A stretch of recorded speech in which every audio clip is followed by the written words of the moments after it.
Hi, everyone. Dan Eisner here from ZLC Employee Benefits Solutions. My passion as an employee benefits advisor is to always find better ways for employee benefits, different from those that we've used for the past 20 or 30 years. And it's this passion that drove me to develop the Better Benefits podcast series.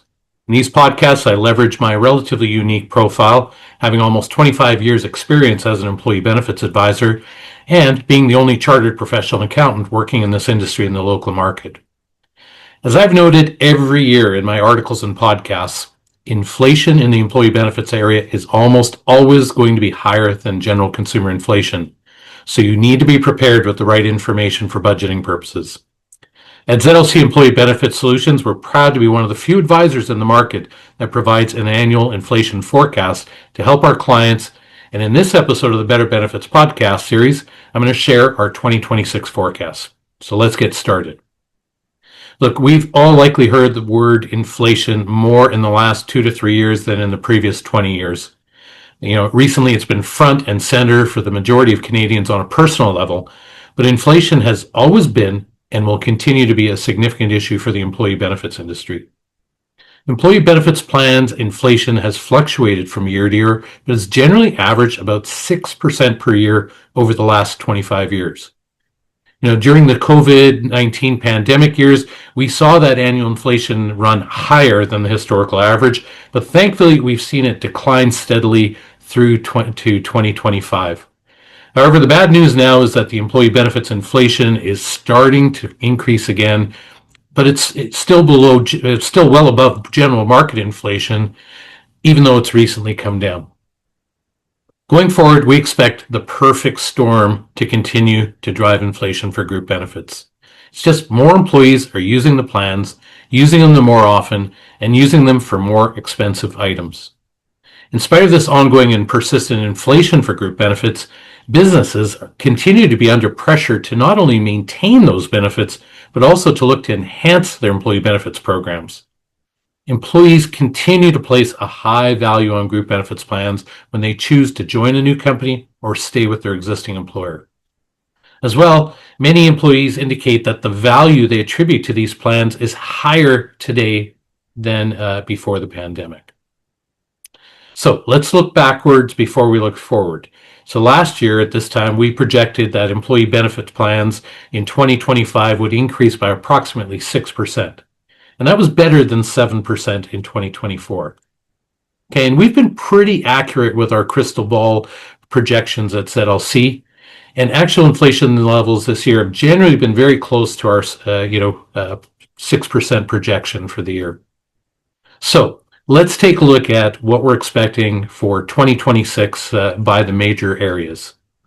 So for life benefits, the majority of small and mid-sized Canadian businesses, their annual renewal adjustments for life insurance benefits are going to be driven primarily by changes in the insurer's broader block of business, what they like to say and call their manual rates.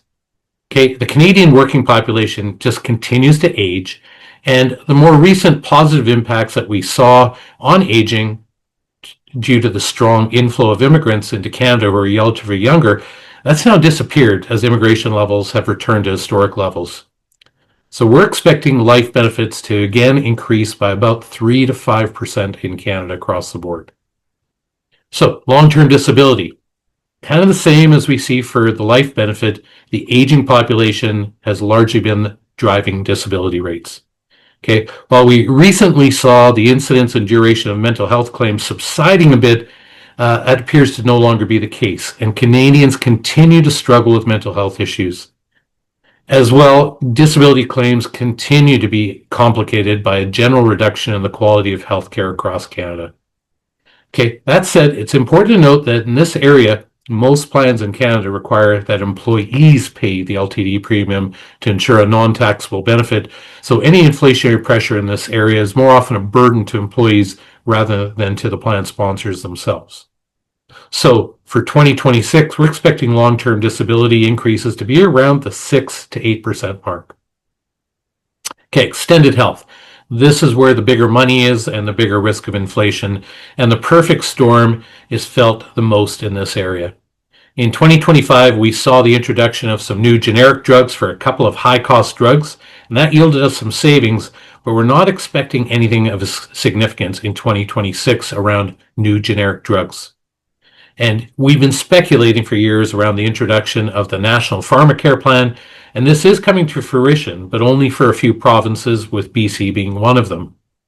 Okay, and the federal government is going to start covering the cost of diabetic medications, supplies, and devices, along with hormone replacement therapy in the coming year in BC. Okay, another major item to watch is the cost of Ozempic. And this drug will be losing patent protection during 2026, but only in Canada.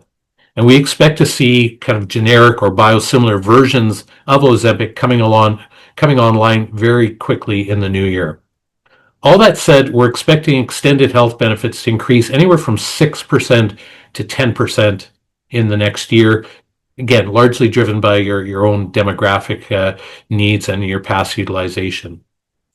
Okay. Dental, the last major area. Look, for the past 10 to 15 years, dental inflation's generally ranged from 6 to 8% each year if we ignore a couple of those COVID-19 pandemic years. And in spite of what we're still seeing, this return to more normalized levels, big problem is that we're still seeing insurers using much higher trend factors in their renewal calculations. Okay, and we're awaiting the fee guide increases early in the new year, but we're kind of expecting them to be consistent with historical norms.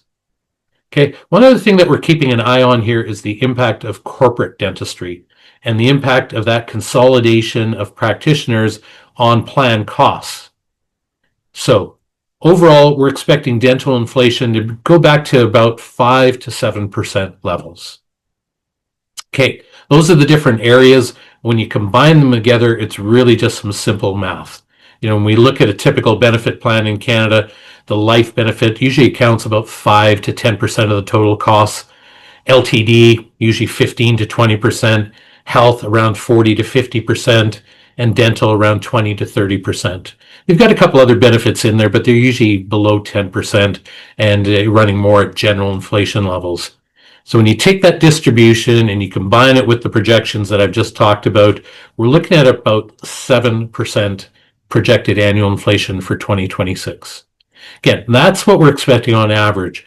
But if your plan has additional cost drivers, like if you have an older population or you've got historically higher utilization or a richer plan design or higher employee turnover, look, you could be looking at higher increases. So we recommend that you use an inflation assumption in your budgets ranging anywhere from 5% to 10%, particularly if you're doing multi-year business planning.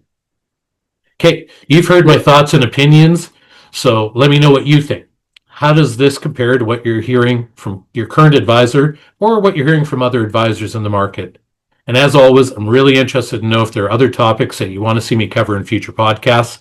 Let me know what's bothering you or keeping you awake at night with respect to your employee benefit plans. Thanks for joining me today. Be sure to follow me on my LinkedIn business page, and that's Dan Eisner, Employee Benefits Advisor, if you want to get a notification on the next Better Benefits podcast. And all that information will come up on the screen in a second.